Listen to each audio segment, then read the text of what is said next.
What's good, y'all? Good morning, man. Hey, yesterday I had a live on the Uncut channel.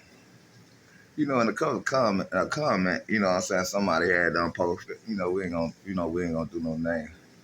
But some reason, somehow, if I say something, people get offended. So come across something, since if I said I'm gonna be, whatever, judged on my opinion. So I wanna see that same person.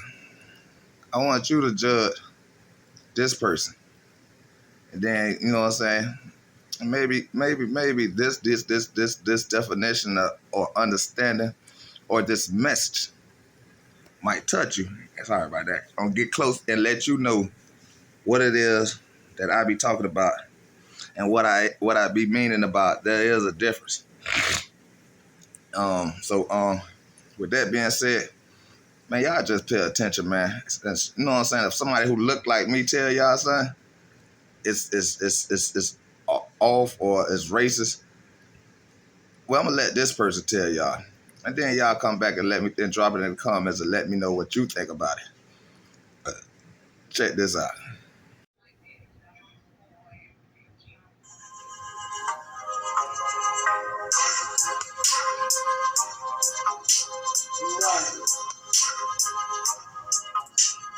Well, hope she got a good mama then to pay that much for her.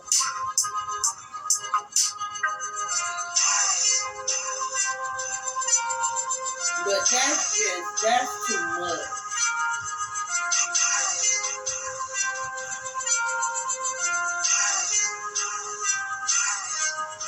Tell Kim I said hello. Tell AJ. Yes, absolutely. The South has perfected racism to a T.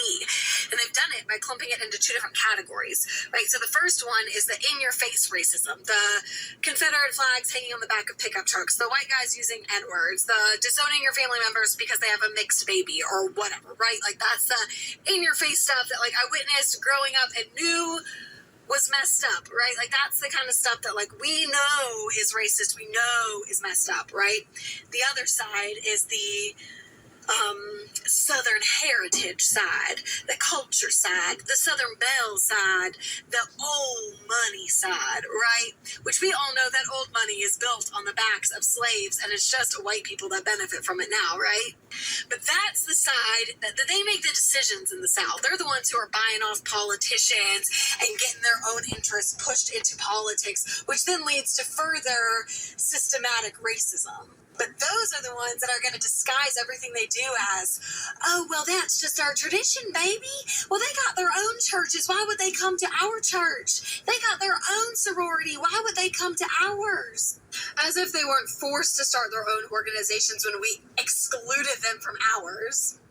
But that's the side of the South where they will try to get you to believe that they're just being nice, that they're being generous, that they're giving people of color their own space to do their own thing or whatever. But that's just not the case. So that's kind of the area of the South that I came from. My parents are not old South money. My parents came from the North. They don't have any of those ties or anything. But because they do have money now, I kind of got lumped into that category. So I participated in a lot of those things. Like when I was 11, I did cotillion, where I learned how to be a good host, and I learned how to like do a proper place setting if I was going to be serving a dinner with 6 courses or whatever. And then when I was like 19, I think, I was a debutante. So I was presented to society as a potential bride. But I wasn't presented with any other women of color. And I definitely wasn't presented as a potential bride to any men of color. But they would never, ever tell you that any of those things are racist, right? They're going to tell you that that's just like how things are done. And racist really looks like that first group, right? Racist really looks like the in-your-face shit. And that's why there's so many people coming out of the South as adults or like in their late teens and 20s that are realizing all this shit's fucked. All of it. Across the board. It's all bad, right? But we were so focused on that first chunk that we missed the second one. And that second one is really dangerous, but they know that we're distracted. And that is how the South has perfected racism. For you. free. So if you want it white, that means you can't have nothing that black people invented. And the list is a long list, so here we go. It's gonna take a minute. Potato chips, none of those. The mailboxes that you put your mail in the public and you send off, none of them. There won't be no blood banks where you live, so I hope your ass don't need a blood transfusion. The yield light on the traffic light, won't be none of them, so your ass gonna have a car wreck. Won't be no automated elevator doors, so your ass gonna take the stairs. Won't be no motherfucking ice cream trucks. Color computer screens, won't be none of them. That's why this video is black and white. Super soakers, won't be no toilet paper holders in the bathroom. Y'all still be driving manual cars. Still hanging your dirty ass drawers on the clothesline because there won't be no dryers. You ain't gonna have no dustpan when you sweep. Won't be no golf tees when you're playing golf at your country clubs. No ice cream scoopers. We need them.